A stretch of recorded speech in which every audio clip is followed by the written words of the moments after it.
Welcome once again to another Filmcast Without a Cause. I'm Jacob Rosdale. I'm Patrick Boberg. And we're here again to talk movies. We do a review, we have a little special segment in the middle, but we start off every week by talking about what's new in movie land, La La World. Pat, one of our, I don't know if you would call him a favorite director of ours, where would you rank Kevin Smith in your director pantheon? Does he even make the top tier, middle tier? Lower tier? I think he probably fits somewhere to the side, almost like Robert Zemeckis, where you're like, you have a certain nostalgia for the films that he made as you were growing up, that he doesn't necessarily fit anywhere in the classic. Maybe Robert Zemeckis has a film that fits in the classics, but he definitely does. What am I saying? Yeah. But, I was holding you're not my saying... tongue a little bit there. But go ahead. I'm sorry, but but okay. Anyways, Kevin Smith, that's what we're talking about, and he is not somebody that anyone is going to say should have won an Oscar at any point in his career or anything like that. But he has one film left that he's going to make, supposedly. I doubt that he'll hang it up. He's been saying this for years now, that he was going to make this hockey movie, now called Hit Somebody, and then move on, correct? Correct. I think that was the story. Before he even started making Red State, I think he's like 2 films, and I'm out. Yeah, well, the case here now, of course, for those who don't know, is that Kevin Smith is, according to his tweet, shifting Hit Something into a TV miniseries. I've read somewhere along the line that he had like a 200-page, maybe that's too much, maybe I'm misremembering, but he had like extremely long script for the movie, and it was going to be 2 movies at one point, and then he was going to chop it down and make it one film that was 2 hours, and now he's just said, screw it, I'm going to take this to TV. Miniseries. I think somewhere it said 6 episodes or 4. Wow. And his final film, if this makes perfect sense, he should have his own trilogy, 3 films that are obsessed with Star Wars. He's going to make Clerks 3 as his final film. Now that you say that it's a trilogy, that makes a little more sense to me about why Clerks 3, I guess, knowing that he's a big Star Wars guy. When I first read that, I was like, oh yeah, that's cool, because there's kind of a full circle thing to it. But then I remembered how well Clerks 2 sort of wrapped up the whole world of Clerks, and it was such a good ending. And maybe that should have been his last movie. But I don't know. I like Clerks 2, but it didn't feel like it was all that necessary to return to the material, other than the fact that Kevin Smith had been saying for years he wanted to make another movie with Randall in it, and I'm forgetting the main character's name. Dante. Yes, there you go. But if there's a little clip out there on YouTube where he's talking at a Barnes & Noble doing a little book talk for his recent book, and he says that if he had something to write about being in his 40s and things that he had learned and yada yada, which makes me wonder if he might eventually do one about his 50s and 60s and 70s. But I think, if you said Clerks 2 already felt unnecessary, I don't know what he can come up with Clerks 3, unless Clerks was very personal because he himself was a clerk, and Clerks 2, I don't really know if he ever worked in a fast food restaurant, and he never went back to being a clerk. He became a successful filmmaker, so it should have been more about them pursuing their dreams or something, though that film would have been ultimately probably less fun to watch. But well, maybe that's what Clerks 3 will deal with, him eventually, like all people. It seems like very rarely do you see somebody working at a fast food joint or a gas station who is, in their 50s. It's generally maybe one per every 6 or 7 visits, or they're the, area manager. But, maybe he will go for his dreams and fail. But knowing Kevin Smith film, it won't have a sad ending. It'll be clerks who get finally tired of being clerks and then decide to host podcasts, very likely. There you go. I don't know. But the idea of a miniseries, I like that. I imagine it'll be on AMC because he already has that show on there. But maybe that's his ultimate destination. He's not going to do movies anymore, but he's going to transition to television. And a miniseries? I don't know how likely I am to watch 6 hours about a hockey story. I don't even know what the story's about. I think it's about an enforcer, but... It is about an enforcer. It's a Warren Zevon song about a guy who played his whole career without ever making a goal. And then in his last time on the ice, he scores a goal. Oh, okay. Spoiler alert there, Pat. What? That's the song. It's actually a pretty popular Warren Zevon song. So, anyways, maybe we'll move on. And if this actually ever comes to be, we'll see. Maybe Kevin Smith is just going to hang it out there for years, and he's got one film left and never actually do it. Another director who says that he's got only so many films left, also the number 10, is Tarantino. He's got a little movie coming out, and of course, he talks about other films. Jacob, what have you heard? Well, Quentin Tarantino, he has a tendency to be hyping up his next movie years in advance. Actually, Inglourious Bastards, I believe he was talking about for decades before actually making it. And then when he was doing the promotional rounds for that, he was talking about how he was going to make this Southern, which is like a Western set in the South, Django Unchained. And now he's already kind of dropping hints about what genre film he's going to go to next. At some sort of BAFTA event, he was quoted as saying, I could conceive maybe someday doing a 30s gangster picture or something like that. I could think of doing another Western, actually. So he's still in mind to do genre. I actually think the idea of a Tarantino gangster film has promise. You know he's not going to do it straightforward, though. That's the thing. You want to know what that extra twist is going to be. Yeah, that's the worry, because I was almost thinking when I heard this initially, like, no, please don't, just because gangster films are just so thick, and gangster TV shows too. It's like vampires or zombie movies. They're all over the place. But then again, if he were to combine a Western and 30s era gangsters, maybe it'd be something like the Dust Bowl. Maybe he'll just be hanging out in Oklahoma for a little while and get the story there of how he can put gangsters in the middle of all these giant dust clouds. My initial worry was that he announces making a gangster film the year after one gangster film came out, Lawless, which I believe underperformed at the box office, and another is coming out in January. Never quite a good month for releases, Gangster Squad. If that film doesn't do well, then maybe he'll have trouble financing. I say that knowing that the Weinsteins will have his back no matter what he decides to do. You know what? Before we move on, I would say if there was a genre that I think it would be kind of cool to see him do, even though I don't think he has any sort of heart or, stock in it, would be like a monster film. Just to see him do something completely just off the wall, and it would just lend towards his violent, gory streak. I think he could bring something different to that, and not necessarily like a vampires or zombies film, but like a creature feature. It'd be cool to see him do like a Godzilla giant monster type film. I bet he loves those, and it's harder to do a revenge, because he keeps falling back to this revenge thing for the last few films anyway. So that would be, unless they're getting revenge on the monster for destroying an island. Or maybe the monster is like, the Toxic Avenger of sorts or something, and something happens to him where he has to go out on revenge even though he's always going to be the monster.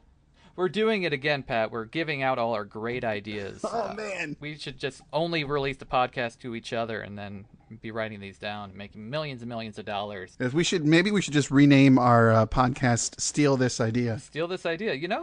That's not a bad idea. Unfortunately, one idea that I actually thought was a pretty good premise for a film, that would be Rides of the Guardians, which is about all the imaginary creatures of childhood, the Easter Bunny, Santa Claus, and the Sandman, teaming up and being a team of superheroes, came out November 21st, and it's been a huge financial flop, costing Dreamworks Animation close to $50 million. I don't know. I'm actually kind of bummed about this, even though I didn't see the movie. It looked like something that had a lot of potential. Maybe I'm to blame because I didn't go see it, but just looking at it, I was kind of on the opposite side, thinking it looked too schmaltzy with the Easter Bunny and Santa. If anything, I would say just make a movie strictly about the Sandman, because he's not as completely over the top and unbelievable as, say, Santa or the Easter Bunny is, not to spoil Christmas for any children out there. But it just seemed like, as opposed to other movies that they've had success with in the past, like even Kung Fu Panda, it seems like this was completely aimed at kids, and that's not going to get anybody to take... no adult's going to go see this, whereas, of course, the giant in animation... I think several adults will go see a Pixar film with or without children. DreamWorks actually has been gaining grounds and being a better animation studio and better at telling stories. They were, for a while, just doing subpar Pixar stuff. I'm thinking like Shark Tale and whatnot. But with How to Train Your Dragon and with Kung Fu Panda, they've gotten grounds, and they've actually developed their own brand. As I don't quite adore them as much as Pixar, but this film was co-produced by Guillermo del Toro. I thought it looked much more intense and dark. The problem being, you're appealing to maybe preteens who are maybe past the Santa age, I imagine. The kind of kids who are probably more likely to see a Santa Claus movie are the ones who believe in Santa. So maybe it was just a miscalculation on that end. Well, there's also the thought that maybe, while this is definitely going to lose money, it could have a second life because it's got Santa in it, and generally when Christmas rolls around and Santa's kids are all abuzz with Santa and things like that and presents, that maybe you will take your kid to go see Santa. And of course it could have another completely different life on DVD down the line when you're looking for a friendly holiday film to play. I mean, I can't tell you how many times I've gone to a relative's house and seen the Polar Express, even though I know everybody in that room doesn't like it, except for the kids. The upside of this is that Christmas hasn't happened yet, and there doesn't seem to be too many major cartoons coming out yet this year. I think there may be like a re-release of Monsters Inc. yet. There is chance for it to get a big audience around Christmas, maybe. I don't know. For the most part, it doesn't look good for Dreamworks, who I think this is their fault also for doing like 3 films a year. And the 3 films they have coming up don't seem too promising. I don't know if you've seen the trailer for The Croods. I have, but I forgot it completely. Yeah, I can't remember what I saw it in front of, but it just looks like a generic caveman movie. Oh, yes. Yeah. And It's got Nick Cage. Yeah, Nick Cage. There's also something called Turbo, which I don't know, and Mr. Peabody and Sherman, which is adapted from the popular Bullwinkle segment. Maybe the fact is they're just making too many animated films with not necessarily the right characters, because, I mean, look at Pixar. They make a lot of things that they're almost all completely original. Of course, they're treading in areas that people like superheroes and monsters and, I don't know, clownfish. But they're definitely making a lot of animated films, and they're not cheap to make. No, they're not. And actually, I think the reason they've been able to take chances is because no matter what, usually there are exceptions out there with really bad-looking CGI movies. I'm trying to think of that one that lost millions and millions of dollars, Delgo. But most of the times, these make $150 million easily. But this one just didn't connect with audiences. I don't know why. Well, if we're going to talk about films that might connect with audiences, transitioning, there's an upcoming Tom Cruise movie. And we're not talking about Jack Reacher. We're talking about the movie that's coming out in April featuring his character, Jack Harper. That would be Oblivion. If you care, the trailer's online. We'll post it on the website. You know how Jacob and I sometimes gripe about trailers. But it's a return to sci-fi, and if people know anything about Tom Cruise and sci-fi, I think was the last one he was in was Minority Report. Was there something in between that I'm missing? War of the Worlds maybe too. Yeah, War of the Worlds, and Ghost Protocol definitely has some sci-fi elements to it, but it's not really a sci-fi film. But yeah, War of the Worlds. But the reason I mentioned Minority Report is because before it came out, everyone kind of had a little bit of down buzz on it, and then it's really good. I mean, I was holding it back from saying it's amazing, but everybody references Minority Report when they talk about future computer interaction and things like that.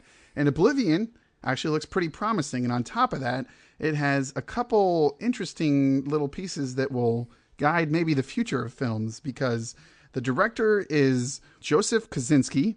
I hope I said that. I'm pretty sure I said that right. But he directed Tron Legacy a couple years ago. Mm-hmm. The original principal screenwriter was Michael Arndt, who is signed on to write the upcoming Star Wars 7, and of course Tom Cruise. So quite a few features there that kind of look intriguing. Have you seen the trailer, Jacob? I started to watch the trailer. I had held off because I'm like, it'll be either in front of Hobbit or in front of Jack Reacher. And I did not finish the trailer because it started getting into that really spoilery territory, I think. Too much. But the first half, before it got to really spoilery territory, I think it was giving up a lot of the secrets and mysteries of the movie. I was quite intrigued. It looks cool, and even though Tom Cruise is wearing a Yankees cap, which I think he did again in War of the Worlds, trying to be everyman, everyday Joe Tom Cruise. And that's not quite a persona that works for him. He has to be the Ubermensch. At least I like him better when he's the one who's best at everything. I mean, this is an original sci-fi concept, and I'm looking forward to it for sure. Even though if Tron Legacy was a little disappointing. Well, there's also something else to be taken here, and that's that it seems like theaters are just filling up with movies that have to deal with the end of the world. I told Jacob via text the other day that I watched. Marita and I watched Seeking a Friend for the End of the World, and I don't know what happened, but then a Oblivion trailer came out, and there's another movie featuring Will Smith and his son called After Earth that's coming out, and depending on how you feel about the Mayans, a couple weeks we might be seeing The Apocalypse. So is this just something that's connecting with people for some weird reason right now, or is that just the next big thing like vampires were a few years ago? I think you nailed it on the head, actually, when you mentioned the Mayans, because I think ever since 2012 that movie came out, maybe even before that, I can't remember if I Am Legend came out before that, But it's been on people's minds, and some people get political about it. Other people turn to entertainment and imagine what if the world would end. And it's on television. Obviously, The Walking Dead and Revolution covered this ground. But I think it has something to do with this Mayan thing hanging over our heads. But Neil deGrasse Tyson tells me it's going to be okay. So there's a big long NASA video online that people can watch if they're scared as well.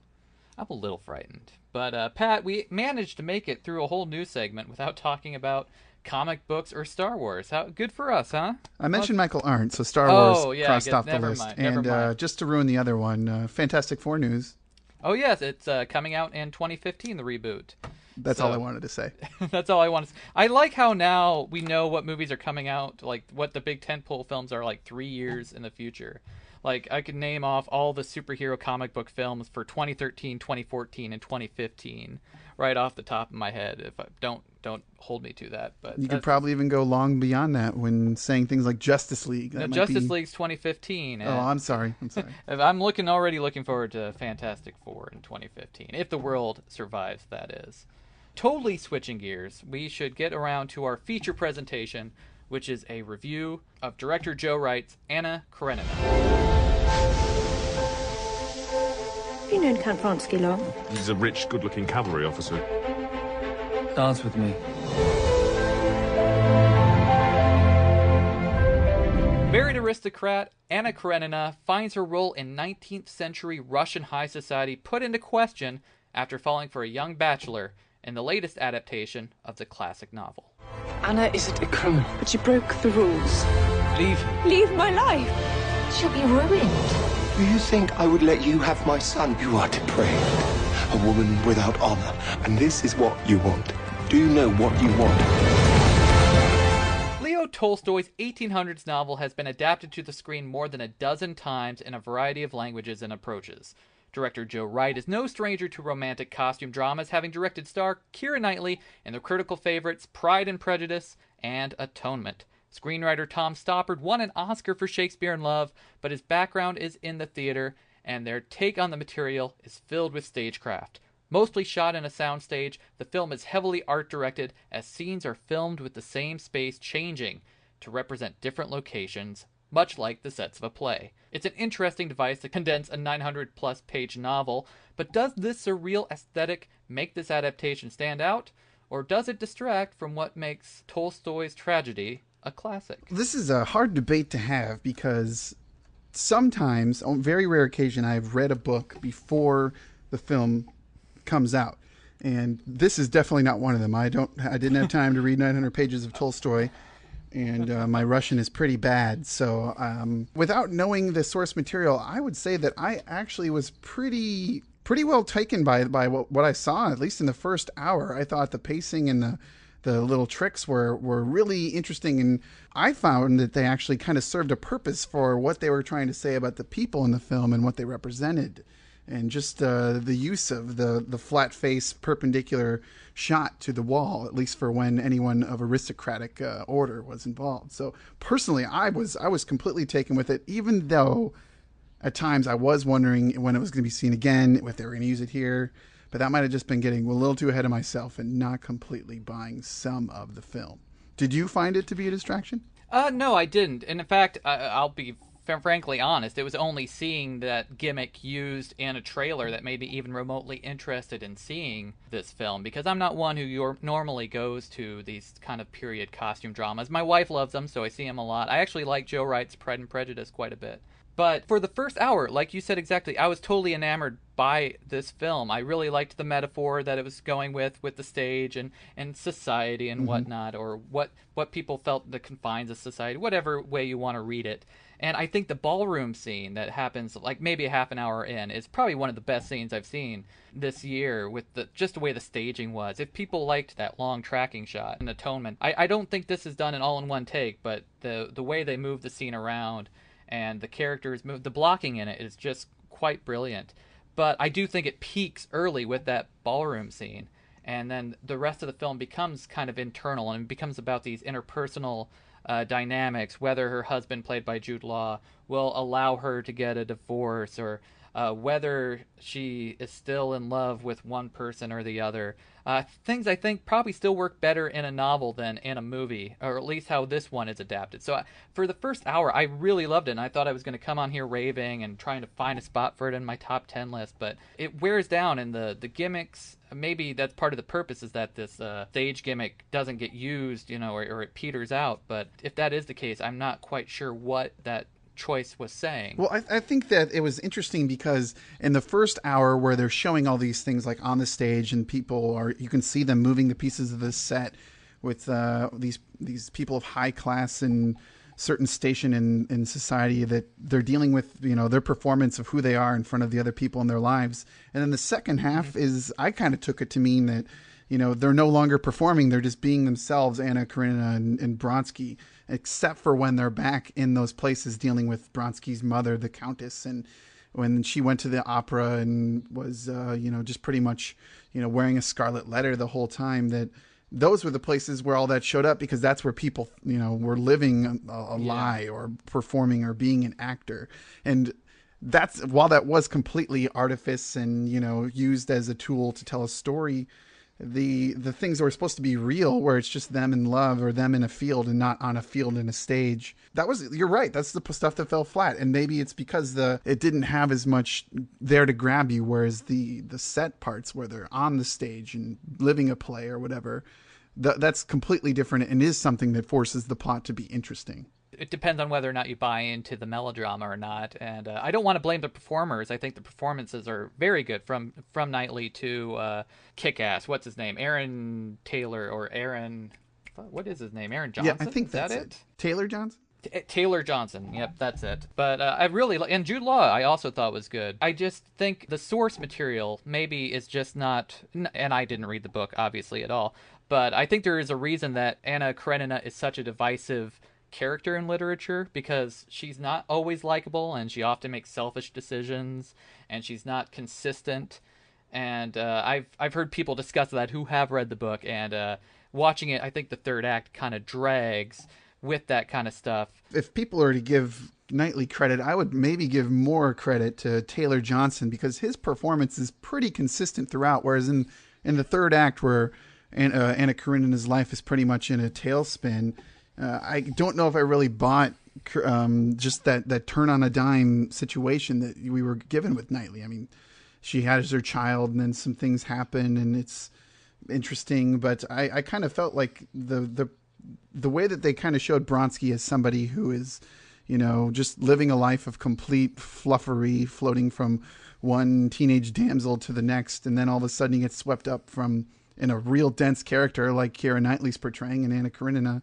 That he doesn't change. He's still just this surface level idiot. He's not a smart guy. He just wants what he wants, and, consequences be damned. And then turns out when that's what Keira Knightley tries to do, but you can't have consequences be damned with her. And she even has to deal with that when she goes to talk to her sister-in-law early in the film, that the situations are different from the people who are in them and outside of them. Is this a film you would recommend to a fan of costume dramas? Oh, I'd say definitely. There's something there. It's like you could watch it with your teenage daughter and your mother at the same time, because there's definitely something there for the Moulin Rouge crowd to be very obvious, and then something there for the the Emma or Pride and Prejudice people as well. If you're someone who, like me, only was interested in going for this Moulin Rouge-ish twist, though, I would say probably wait for a Blu-ray release and not see it in the theater. But if you're already a fan of the book, it's definitely a unique adaptation. And it doesn't... I read, doing a little bit of research on Anna Karenina, that the first American adaptation of the book did change the ending to a happier one for American audiences. Nice. I would say that this does keep the novel ending. I would say that also to recommend that if you want to see it specifically for the set devices and all that, I think it would be perfectly all right just to see it for that, especially if you're into things such as design or just film production or stage production, because it is truly pretty unique. Yeah, any theater majors should definitely see it. Definitely, if you're a fan of those Julie Taymor Shakespeare adaptations she does, like The Tempest and Titus, then it's definitely in that vein. There are scenes I would want to pull out to show people. This is not a condemnation on it at all, just slight disappointment, I would Agreed. say. Anna Karenina is rated R, some sexuality and violence. When we come back, we will talk about what's new on DVD and call up old Saint Nick and tell him what we want for Christmas. Keep listening. New on DVD this week, films coming out December 11th, just in time to make that last-minute Christmas present a reality. The Bourne Legacy. Pat, you were a little warmer on that than me. Yes, I'm not going to buy the DVD, though, because, as you know, I only buy... If I know it's going to be a franchise, you have to wait for the box set. I'd say buy Matt Damon's franchise of The Bourne right now, but just rent The Bourne Legacy. Okay. Doomsday Book, which I don't know if you knew about this, Pat. I have no idea what this is. Korean sci-fi anthology film. One of the films, and that's the only one whose director I know, is the director of I Saw the Devil and the upcoming The Last Stand with Arnold Schwarzenegger. It's got robots in it. It's about the end of the world. Looks kind of cool from the trailer, and it's weird and very violent because it's Korean. Ice Age, Continental Drift. You've actually seen more Ice Age films than me, I believe. This is the only one I haven't seen, so I don't know if I'll rent it, but I will definitely see it eventually. And a film we reviewed on the show here, Ted. Quite a funny film, I'd say. We both agree. Perfect for your next keg party. And also New to Blue, tying in, I'm guessing, Criterion's timing this with the Dark Knight Rises release last week, following Christopher Nolan's debut film. Have you ever seen Following? I watched the first half on Netflix and then forgot. Not because I didn't like it, just forgot. So if that tells you anything, it's not the most gripping film he's made. Pat, did you see any gripping films this week? Yes. I will start with saying, did you know today we're recording this on Monday, December 8th? Is it the 8th? I'm sorry. 10th. We're recording this on Monday, December 10th, that Wayne's World 2 came out today in 1993. Whoa. So I just decided, hearing that news, that I was going to run through the Wayne's World 1 and 2. Well, two films were very important to me, and I always said if I ever won the lottery, I would buy an abandoned Acme doll factory, as in Wayne's World 2. So for any Wayne's World fans out there, just a good time to maybe pop it in and remember how dated those movies can be and at the same time not be. Never forget Wayne's Also, World 2. I watched two movies that are kind of seminal in American history for filmmaking, The Graduate and Midnight Cowboy. And I have never seen The Graduate all the way through, only bits and pieces. There's something about Dustin Hoffman in that movie that makes me not really like the film. Really? Huh. I don't know. It's maybe, to me, it just seems completely unbelievable. There's plenty of movies about the lost college student, but he's just too dim-witted to be stomachable. And also really old-looking to be a college student. That's true. At that and point. Midnight Cowboy, that is a movie that I think is still really, really good. That's the one I haven't seen, sad to say. Well, if you want to know something about dirty New York, Manhattan, that is, in the 1960s, watch that film. And it's actually got some really modern editing practices in it as well. So, did you watch The Graduate before Wayne's World 2 or after? Yes. Oh, okay. Well, I've seen, in my cinematic history, Wayne's World 2, but this time I watched The Graduate, then Wayne's World 2. And, of course, there's more than one little hint to The Graduate in that movie. So I don't remember the director, but they must really love that film. Penelope Spheris, I believe, directed. She did both? Let's do a Flock fact check. Flock fact check. That's the song I sing while I Google something. Flock fact check. Do. It was not directed by Penelope Spheris. It was Steven Surgic. So I blame him for Wayne's World 2 being the inferior sequel. It is inferior, but there's definitely good stuff to be had. Oh, there's still plenty of laughs in Wayne's World 2.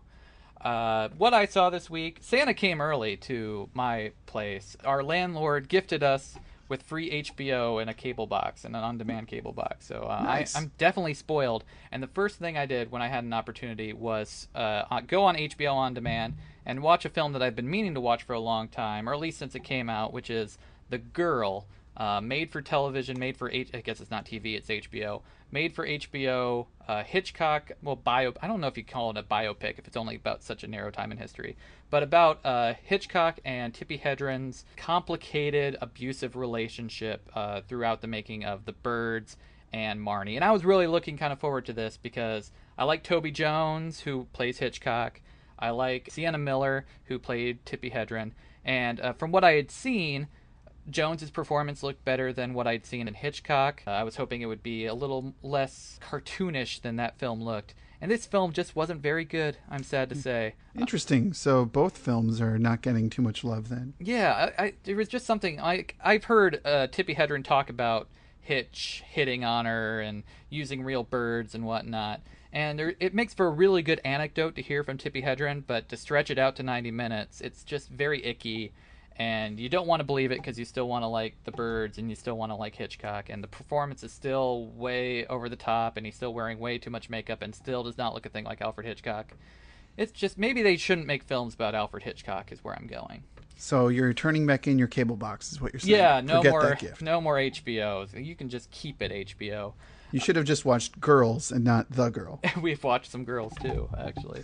And what also I wanted to mention quickly, I saw The Master in 70mm. There was a screening I was able to work my way into, and that film holds up pretty well for being 4 months old or whenever it came out. Did you notice a measurable brilliance between seeing it in standard projection and 70mm? That is a very interesting question, because I can tell the difference between like 35mm and 70mm, but 70mm when compared to like I saw The Master digitally projected, and it looked pristine and perfect. But when you see it in 70mm, I actually think digital picture is better, and I can see in a generation from now, people won't care about seeing films in 70mm. I still enjoyed seeing it more in 70mm because it has that flicker that I associate with going to the movies, and it has the little grain specks, and you can, it has character to it.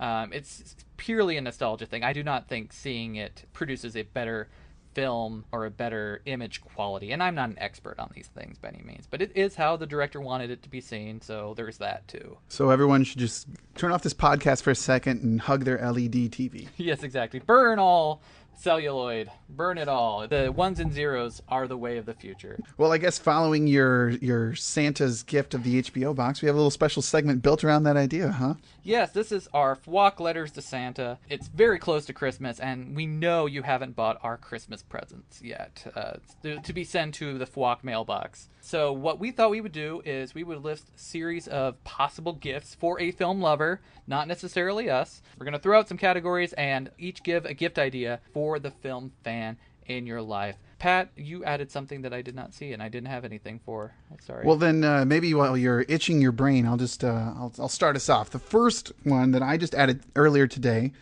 was childhood film keepsake. Now, I don't have any of these, but growing up, there was only really one film that I can say was probably the film of my youth. And I say this because my brother and I knew the film backwards to front, could say the whole thing. And I think my brother Dan, who's been on the show, still could do it by himself. I'm talking about Ghostbusters. And I had almost every single toy, my brother and I, every single toy you could get. We had the proton packs, we had the action figures, we had the car. And what we didn't have, but my neighbor had, was the house that they lived in, the old abandoned firehouse. And if I could find anything, or if anyone wanted to buy me like just an amazing gift, hit eBay and find any sort of Ghostbusters action figures or that proton pack, I would wear that next year for Halloween, for every Halloween if I got one of those again. So that is definitely my childhood film keepsake. Do you have anything that you can remember, Jacob? I just want to say I always wanted the proton pack and we never got it, so I might just steal yours and say you can also get me a proton pack.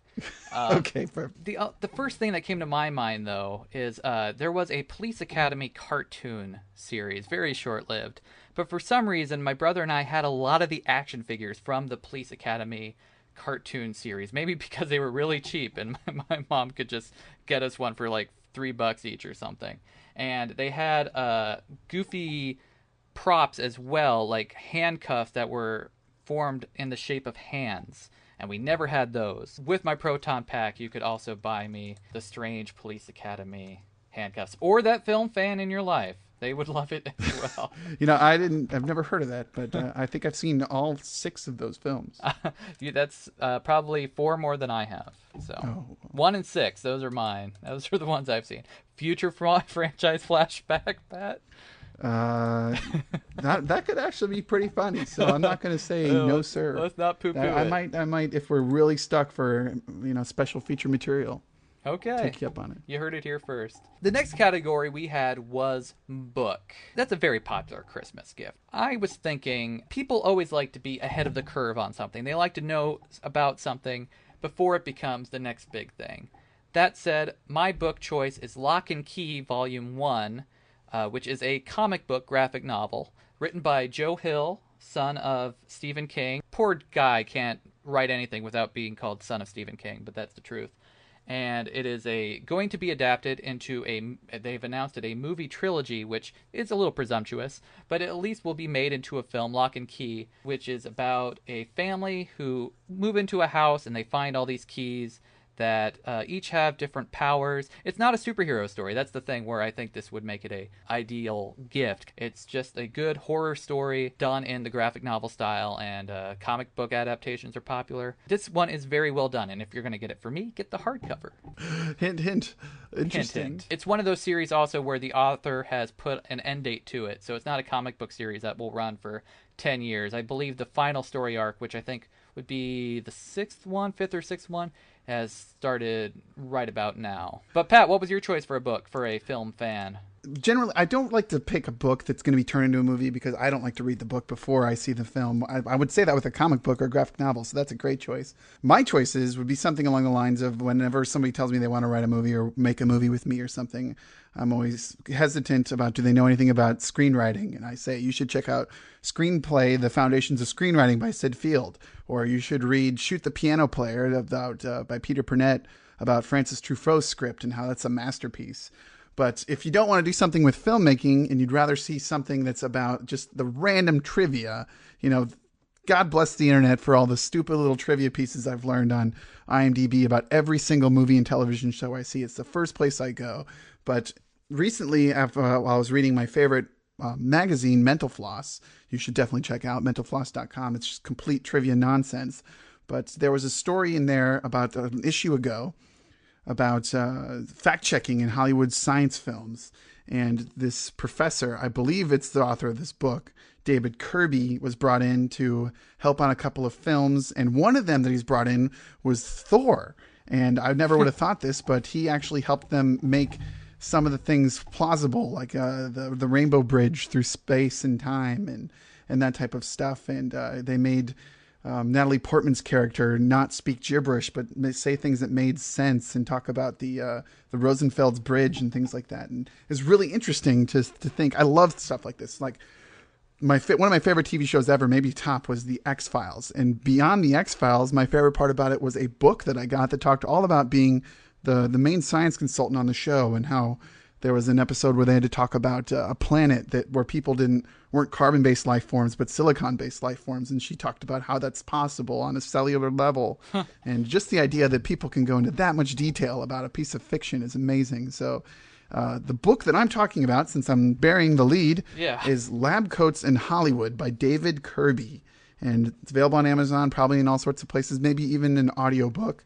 But if you want to hear things about everything from A Beautiful Mind to Finding Nemo, the Hulk, there's all sorts of cool little science bits in there. So check that out. Oh, and also it talks a lot about Stanley Kubrick's 2001: A Space Odyssey, which many believe to be the most scientifically accurate sci-fi film of all time. Very interesting. Very interesting. And of course, for the film fan in your life who doesn't like to read, it's probably just a good guess to give them a movie set collection of some sort. Pat, did you have one in your list? What do you have queued for us? It's hard for me to pick a box set because of my whole hang up on franchises. But if you're going to go for maybe one closest to my heart, you could pick a Star Trek box set, but pick it by generation. So maybe the older ones or the Next Generation films. Or you could go for like a director whose all of his films are boxed up and he's dead, so he's not going to make any more movies, like Stanley Kubrick, the limited edition Blu-ray box set. And that would be a perfect, wonderful gift. I'd take that in a heartbeat. In fact, it's on my list. But probably my favorite box set, which I've watched several times, is the Dirty Harry box set. If they ever make another one of those, I'll just disregard it as crap. But everything except for the fifth and final film is a classic in my opinion. So that is something that you should cherish. I might have a gift set perfect for you because I don't think Buster Keaton will be making any more films anytime soon. No, definitely not. It comes out tomorrow, December 11th. It's the Ultimate Buster Keaton Collection. It's a 15-disc Blu-ray box set collecting all of his full-length feature films, and it says all the shorts, but I think there are some Fatty Arbuckle ones that aren't in there, so maybe if you're a total completist, maybe do some more research before you drop the $249 $144. It is on Amazon. Good grief. And that says you save $54. So the asking price by Kino is close to $300. Kino being one of those companies like Criterion, smaller company, and they put a lot of time into restoring and making sure the special features and the packaging is the best it could possibly be. So they ask for a premium price. But if someone were to get me the Ultimate Buster Keaton collection, even if it was missing some Arbuckle shorts, I would not sneeze at it by any means. It's also a great choice because it builds up your filmography people can believe that you're truly a filmophile or cinephile because you have seriously old and classic films in your repertoire. Yes, leave that out on the DVD shelf in your living room so people will see it and be impressed. Moving to something that might be a little more, fun for kids or whatever, did you have something for the toy or statue collection? I definitely have a toy that I wish someone would get me. I forgot to put it on my Christmas list. So Santa, please listen up. It is the Back to the Future hoverboard prop replica, which is a limited run. I believe a portion of it goes to charity. I just saw a video review of it where they picked it apart, but who doesn't want a hoverboard? It costs $130. It's made out of fiberglass. It comes in a cool box. Has a little girl riding the hoverboard on it. And I know I have a friend who pre-ordered it. They just now shipped, so maybe he'll be getting it any day now. But who wouldn't want a hoverboard, even if it doesn't really hover? That would just make my Christmas if one of those showed up under the tree. And also, while researching the hoverboard, I saw that they sell a replica of Marty McFly's hat from Back to the Future 2, the really shiny ball cap. So you have to get that if you're going to go walking around with your hoverboard. Pat, what kind of toy do you have? This was the hardest for me to pick, and I might have even copped out a little bit because I generally don't really want any more trinkets that I'm not really going to use unless it's hysterical. Like when the original Iron Man came out in 2008, I was working at a TV station in San Francisco, and in my free time when I was having my lunch at 9 in the morning, because I work the morning shift, I saw that there was an Iron Man collectible Slurpee helmet from 7-Eleven. And in Iowa, for those who don't know, there aren't many 7-Elevens. I think there are 2 in Des Moines, and there was only 1 when I grew up here. But San Francisco, they were all over the place. So I quickly jumped out of my seat and started just going all over town trying to find this collectible Iron Man Slurpee helmet. And they have since done that with almost every, at least Marvel film that's been big. And they did it with The Simpsons. You could get the Homer Slurpee head. And I think there was one for Thor and for Captain America. So, if you want to get collectible for me, get the ridiculous stuff like that. Just the things that are goofy. Or like if I'm going to say something quick, maybe a minimalist poster. I'm a big fan of that, artsy but not completely direct. So maybe a cop-out, but those are the things that I dig. We also had a miscellaneous section in our Christmas list to Santa. And Pat, I picked out a present for you. I went to 80stees.com and found a replica of the dude's sweater from The Big Lebowski. I want you to wear it when you have White Russian parties at your house. You're a big Lebowski fan, right? Yes, not as big as my brother, but I definitely am. My brother quotes that at least every other day on Facebook, so it's definitely a part of the Boberg family heritage. And when I showed Marita that film for the first time, which I believe was on a Christmas visit to my parents, I think she almost divorced me for how ridiculous that movie is, but I would take that with open arms. Great. Well, if you want to get your brother one, it's only $200 at 80stees. Thanks for keeping that to the very end. .com. What did you find in the miscellaneous section for Santa to give the film fan? Well, I mentioned Star Trek earlier, and this is going to tell you just how big of a nerd I am when it comes to Star Trek. When I was a kid, I got more Star Trek, just garbage, toys and whatnot, as gifts than anybody else. I got a phaser, both kinds, the original generation and the next generation phaser. I got the uniform, an ensign's uniform, which I actually wore to a baseball game one time and got made fun of and still get made fun of occasionally for, because I didn't have a sweater. It was the only thing in my mom's car. And I even have Christmas ornaments. So if you're looking for serious, miscellaneous, film fan, Trekkie nonsense, you can get every iteration of the Enterprise and even Klingon Birds of Prey and just anything. You can find that out there for Star Trek miscellaneous. And, you could probably do the same for Star Wars, but I'm a Trekkie, not a Star Wars nut. Friend of the show, Jason Burns, is a collector of the Hallmark Star Trek ships, and his wife is kind enough to let him have a wreath that just consists of those ships. She's a saint. She's a saint. That is so cool. It might be cooler than Marita, because every time I sing like the battle cry from the Star Trek II, The Wrath of Khan, she just starts making fun of me, and I'm like, what? That song's just so memorable. Well, that's it for our podcast letter to Santa. Hopefully this podcast finds him at the North Pole and he can throw those things into his bag of goodies before taking off this Christmas.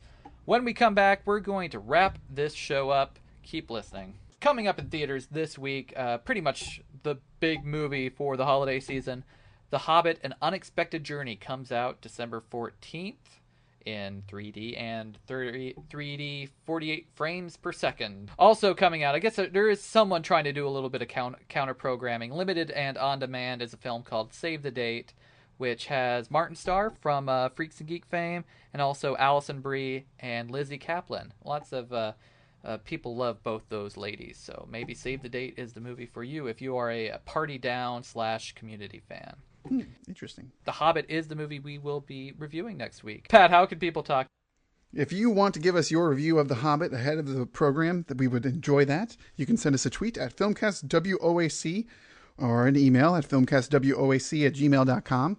You can leave us a phone review. Anything that is PG rated will definitely make the show. Our FWOC phone number is 515-412-0737. And, of course, you can leave a note, or as they call them, comments, on the website, filmcastwithoutacause.com. Leave us a comment there, and we'd love to mention it on the show. For myself, I'm Jacob Rosdale. Thanks for listening. And I'm Patrick Boberg. Thank you for listening as well. That's a wrap. Now I have a machine gun. Oh.